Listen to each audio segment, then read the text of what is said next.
नमस्कार, मी शिर्डी येथून पत्रकार सतीश वैजापूरकर बोलतो आहे. टक्के टोल मध्ये आपलं स्वागत आहे. आज शिर्डी हादरली.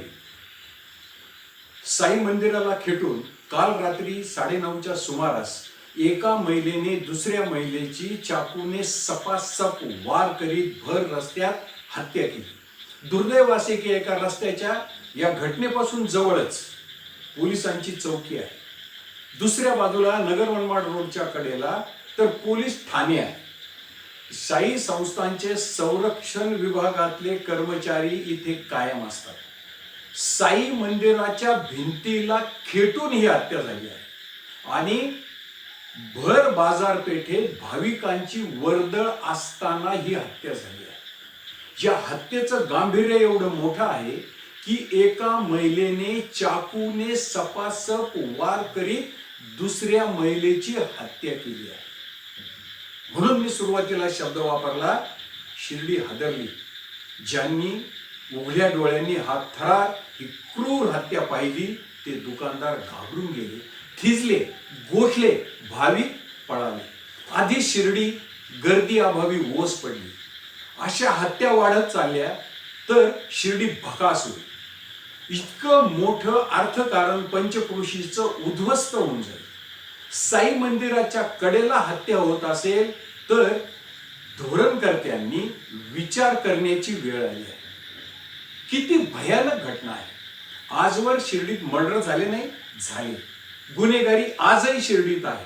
परंतु आता चक्क महिलाच हातात सुऱ्या घेऊन दुसऱ्या महिलेची हत्या करीत असेल तर ही घटना किती गंभीर आहे. आज पालकमंत्र्यांनी तिथे भेट दिली. पालकमंत्र्यांनी सांगितलं की कोम्बिंग ऑपरेशन करू, गुन्हेगारी मोडीत काढू. जिल्हा पोलीस अधीक्षक यांनी सुद्धा आज शिर्डीला भेट दिली. आता पोलिसांचं कोम्बिंग ऑपरेशन होईल, पालिकेची कारवाई होईल. यापूर्वीही सगळं असं झालेलं आहे. ज्या ज्या वेळेस मर्डर झाले त्या त्या वेळेस या कारवाया झाल्या. शिर्डीत पोलीस दल कारवाई करत नाही, अवश्य करतं. पोलीस दलाला मदतीला इथे MSFचं आणखीन एक पथक तैनात आहे. ते म्हणतात अहोरात्र गस्त वगैरे घालतो. तरीही या घटना घडतात. क्षणभर मान्य करू की माणसागणिक पोलीस उभा करता येणार नाही. पण जर या सगळ्या कारवाया होऊनही मर्डर होत असेल आणि आता त्यात जर महिलांचा सहभाग असेल आणि हे सगळं रस्त्यावर फळ विक्रीपासून अन्य जे छोटे मोठे उद्योग केले जातात त्याच्यातून होत असेल तर मग कारवाईची आजवरच्या दिशा तर चुकत नाही ना, याची आपण काळजी करण्याची हा क्षण आहे. म्हणून मी सांगितलं शिर्डी आता ओस पडली आहे, ती भकास होण्याची शक्यता आहे आणि गुन्हेगारींच्या तावडीतून ती सोडवण्याची गरज आहे. आता या कारवाया होत राहतील. परंतु आज उपनगराध्यक्ष अभय शेळकेंनी जो मुद्दा मांडला की इझी मनी आणि नशाखोरीतून हे थैमान सुरू आहे. वेश्या व्यवसाय, नशाखोरी, इझी मनी, रस्त्यावरचे छोटे छोटे व्यवसाय, यातून गुन्हेगारी फोफावत चालली आहे. टोळ्या तयार झाल्या. आता बघा, अजून एक सगळ्यात महत्वाचा मुद्दा आहे, तो आहे इथलं प्रचंड भाडं आणि काही स्थानिकांचं या सगळ्या शोषणाला असलेला पाठिंबा. इथलं प्रत्येक दुकानाचं भाडं जास्त आहे.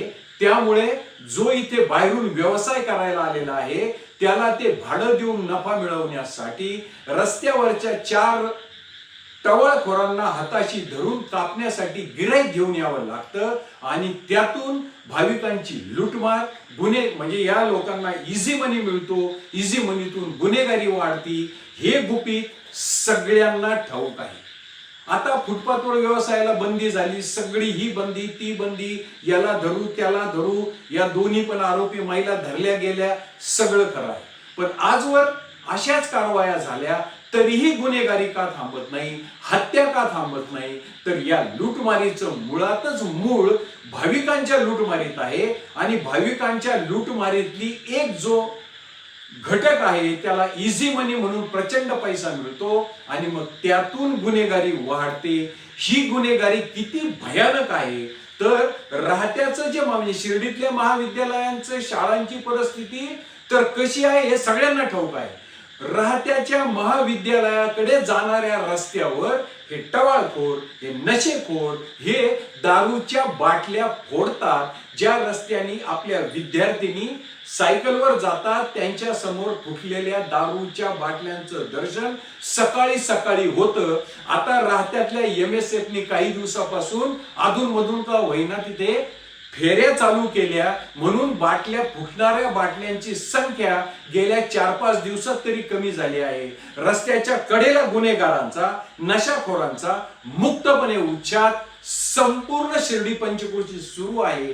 आणि तो जर रोखायचा असेल तर ही लुटमार, ही जादा भाडं, स्थानिकांचा त्याला असलेला पाठिंबा आणि कठोर पोलीस कारवाईनुसार जर पोलिसांनी कठोर कारवाई केली नाही तर ओस पडलेली शिर्डी भकास होईल.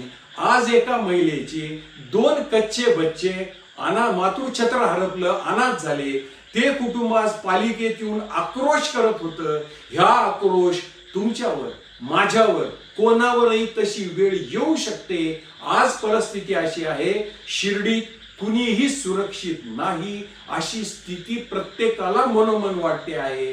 बोला जन हो बोला, हा देश असा का झाला, स्वातंत्र्याच्या सूर्यावरती काळा ढग का आला, असं स्वातंत्र्य पूर्वेतलं गाणं होतं.